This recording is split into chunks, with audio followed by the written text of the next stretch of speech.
सो hey guys, आज हम लोग स्टार्ट करने जा रहे हैं थर्मोडायनेमिक्स। तो चलो स्टार्ट करते हैं।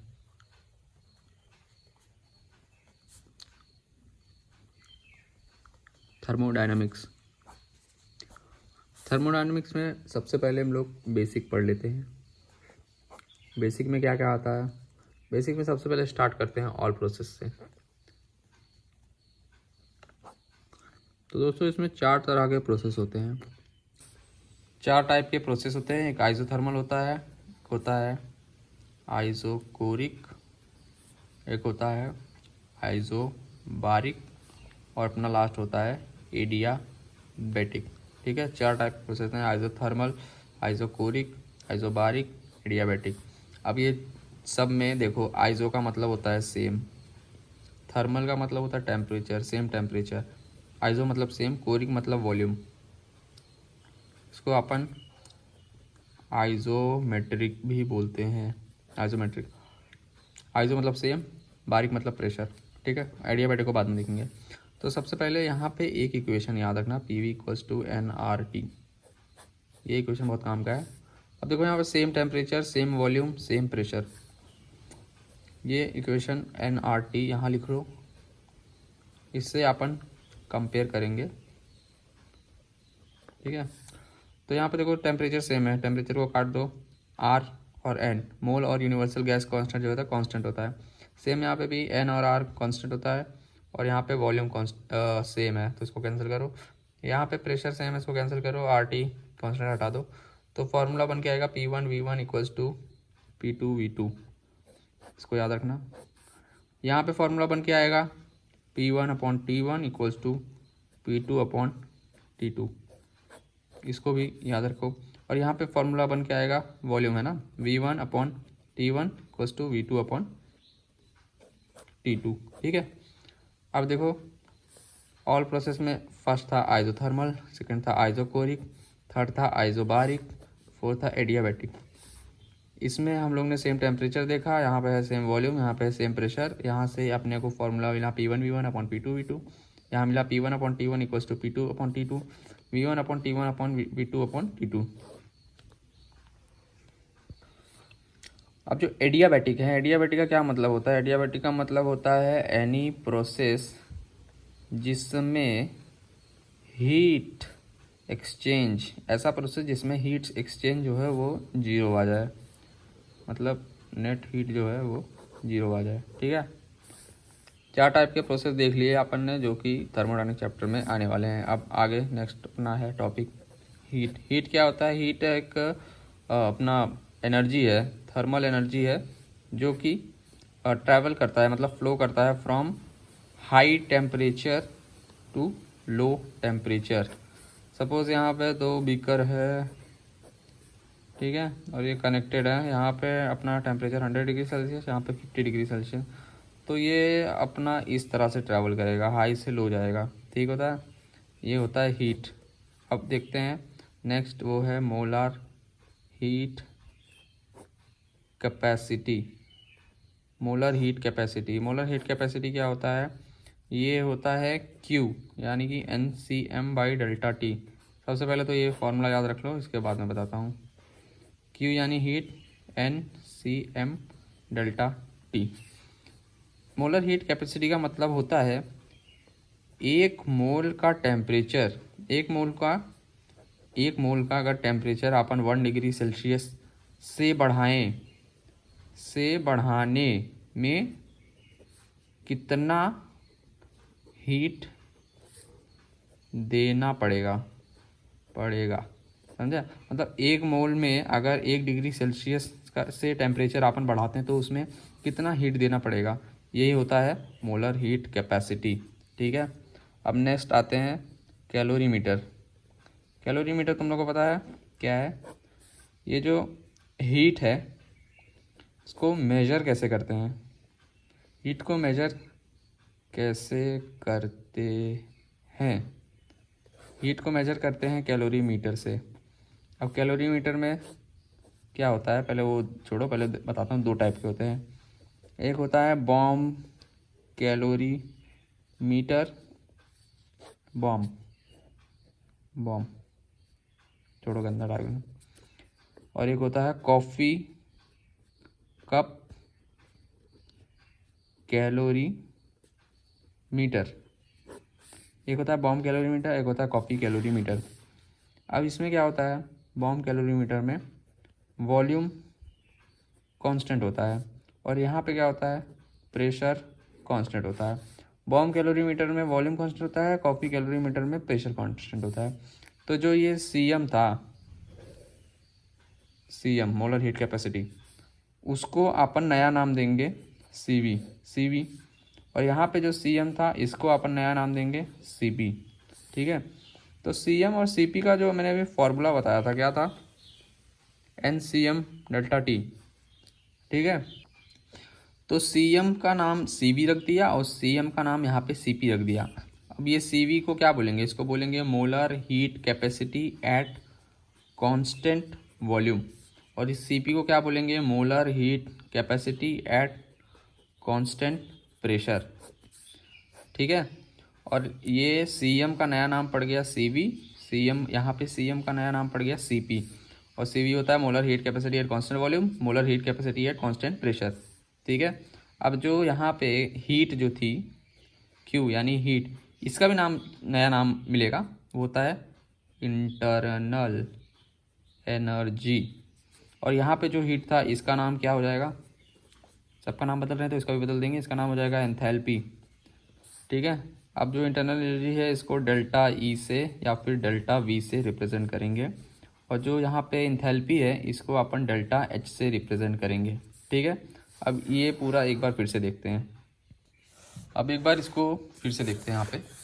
ठीक है, तो अपना क्या था, molar heat capacity QNCM by delta T। ठीक है, एक था बॉम्ब कैलोरी मीटर और दूसरा था कप कॉफ़ी कैलोरी मीटर। इसमें बॉम्ब कैलोरी मीटर में कांस्टेंट था अपना वॉल्यूम, और इसमें क्या कांस्टेंट था, प्रेशर। तो यहाँ पे जो CM था अपना CM था, इसका नाम था CV, और यहाँ पे CM था, इसका नाम था CP। ठीक है, अब ये जो तो यहाँ पे CM CV हो गया, CM CP हो गया, और जो फॉर्मूला है Q equal to NCM by delta T, Q equals to NCM by delta T। यहाँ पे भी जो फॉर्मूला है यही वाला दोनों है, Q NCM by delta T। तो अब यहाँ पे क्या, CM की जगह पे CP लिख देंगे, तो अपना जो फॉर्मूला होगा डेल्टा E। देखो हीट की जगह पे अपन ने यहाँ पे क्या बोला था, हीट की जगह पे अब आएगा इंटरनल एनर्जी जो कि DE या DV से रिप्रेजेंट करते हैं, और यहाँ पे हीट की जगह पे आएगा एंथैल्पी जो कि DH होता है। तो यहाँ पे जो अपना थीटा है यानी कि सॉरी हीट जो है वो डेल्टा E हो गया, और यहाँ पे फॉर्मूला आ जाएगा CM CV by delta T, और यहाँ पे जो हीट है इसकी जगह पे आ जाएगा डेल्टा H एंथैल्पी, और यहाँ पे आएगा CP बाई डेल्टा T। तो अब ये दोनों फॉर्मूला जो है बहुत इम्पॉर्टेंट, बहुत ज़्यादा इम्पॉर्टेंट फार्मूला है ये। तो अब जब भी याद रखने के लिए, जब तक सूरज चांद रहेगा delta E NCV delta T रहेगा, जब तक सूरज चांद रहेगा delta H equal to NCP delta T रहेगा, जब तक सूरज चांद रहेगा delta E NCV delta T रहेगा, जब तक सूरज चांद रहेगा delta H equal to NCP by delta T रहेगा। ठीक है, अब करते हैं कुछ रट्टा मारने वाला पार्ट की TG से। ठीक है, तो सबसे पहले तो एक फॉर्मूला याद रख लेना, CP equals to CV plus R। R ये यूनिवर्सल गैस कांस्टेंट नहीं है, ये है मेयर्स कांस्टेंट, ठीक है। CP equals to CV plus R, और जो दूसरा है उसका नाम है वो है R, gamma equals to CP upon CV। ये दो फॉर्मूला याद रखना, क्या, पहला CP equals to CV plus R, और दूसरा gamma equals to CP upon CV। बहुत ईजी है यार। अब देखो CV, CP और गामा, यहाँ पे एक आएगा mono atomic, next di atomic, उसके बाद पॉली एटॉमिक। ठीक है, CV का जो वैल्यू होता है वो होता है 3 रानी बटे 2, और डाई एटॉमिक में जो CV का वैल्यू होगा 5 रानी बटे 2, और यहाँ पे हो जाएगा 3 रानी। और सेम CP की जगह पे देखो Cp का ये फॉर्मूला यहाँ से यहाँ डिराइव हो गया। Cp इक्वल्स टू क्या बोला था, Cv प्लस आर। तो Cp जो होता है वो होगा 5r/2 और यहाँ पे होगा 7r/2, ऐसे भी तुम लोग याद कर सकते हो। और 3r के बाद 4r आ जाएगा। अब जो गामा है, गामा का यहाँ से डिराइव करो यहाँ पे, तो गामा इक्वल टू क्या होगा, Cp/Cv। मतलब इसको इससे डिवाइड करना है। तो यहाँ पे देखो क्या आ जाएगा, 5/3, यहाँ पे आ जाएगा 7/5 और यहाँ पे आ जाएगा 4/3।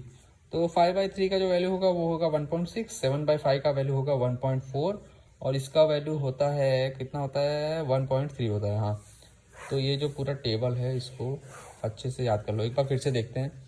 Cv बना लिया, यहाँ पे Cp बना लिया, यहाँ पे गामा बना लिया, यहाँ पे लिख दिया मोनो एटॉमिक, यहाँ लिख दिया डाई एटॉमिक, यहाँ लिख दिया पॉली एटॉमिक। ये क्या था, 3 रानी बटे 2, ये था 5 रानी बटे 2, ये था 3 रानी। यहाँ पे क्या था, 5 रानी बटे 2, इसको ऐसे याद कर लेना। यहाँ पे 7 रानी बटे 2, यहाँ पे 4 रानी।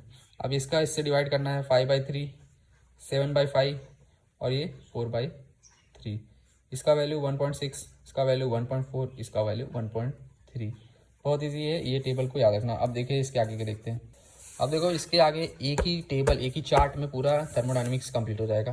कैसे, ये ग्राफ लिखो यहाँ पे ग्राफ, ठीक है। ये प्रेशर, ये वॉल्यूम। अब प्रेशर को जो काट रहा है ये हो गया आइसोबारिक, जो वॉल्यूम को काटेगा वो हो गया आइसोकोरिक, और जो दोनों को काटेगा, सॉरी यहाँ दोनों को काटेगा वो हो गया आइसोथर्मल, और जो आइसोथर्मल को काटेगा वो हो गया एडियाबेटिक। ठीक है, फिर से देखो, प्रेशर वॉल्यूम, जो प्रेशर को काटेगा आइसोबारिक, जो वॉल्यूम को काटेगा आइसोकोरिक, जो दोनों को काटेगा आइसोथर्मल, जो आइसोथर्मल को काटेगा एडियाबेटिक। समझे। अब आगे देखते हैं। अब देखो एडियाबेटिक वॉल और आइसोथर्मल, सॉरी डायाथर्मल वॉल, ये दोनों में क्या डिफरेंस होता है। देखो ये ए और ये बी और ये वॉल बन गया। ये एडियाबेटिक वॉल में क्या होता है, ए से बी और बी से ए में ट्रांसफ़र नहीं होता है। और डायाबेटिक में क्या होता है, सेम इसका अपोजिट, ए और बी का ट्रांसफ़र होगा। ठीक है, तो ये अपना डायाबेटिक हो गया और एडियाबेटिक का डिफरेंस हो गया ये।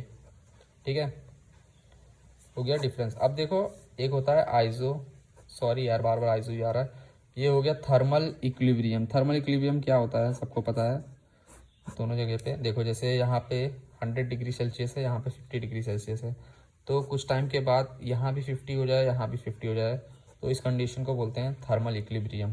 ठीक है, ये हो गया थर्मल इक्विलिब्रियम। अब देखते हैं zeroth law of thermodynamics. Zeroth law of thermodynamics क्या होता है। Zeroth law of thermodynamics start करते हैं। पहले फर्स्ट आया था, फिर सेकंड आया था, फिर आया था थर्ड जिसका नाम है जीरो, बट इसको पीछे नहीं दे सकते इसलिए इसको जीरो बोल दिया, थर्ड नहीं बोल के जीरो बोल दिया। एज यूजुअल साइंटिस्ट लोग यही करते हैं।